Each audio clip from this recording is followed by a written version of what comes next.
FBI's rules.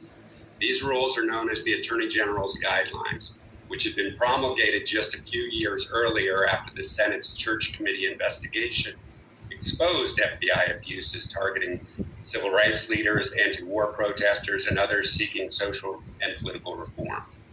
These guidelines were as stringent, if not more stringent, than the laws, regulations, and policies governing most state and local police at the time. So it may have seemed like a wise choice despite the FBI's history of abuse. Over time, however, as joint terrorism task forces proliferated across the country, subsequent attorneys general began modifying the FBI's guidelines, mostly by weakening them. After 9/11, Congress passed the Patriot Act, and Attorney General Ashcroft again weakened the guidelines, making the FBI's authorities far less stringent than many state and local laws governing police activities. Attorney General Michael Mukasey weakened them even more significantly in 2008.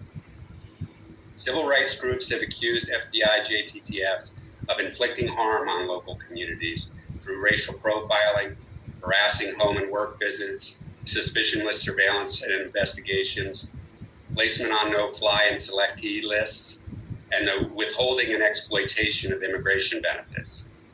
These tactics are all authorized under current federal guidelines.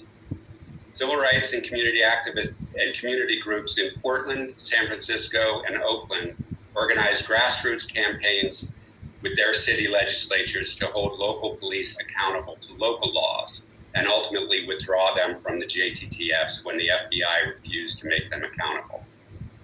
We have invited advocates from each of these cities who will discuss their efforts to organize public resistance to JTTF activities, enlist their elected representatives, craft legislation, and ultimately end local police participation in JTTFs, which can provide a model for other localities. Let me introduce you to our guests.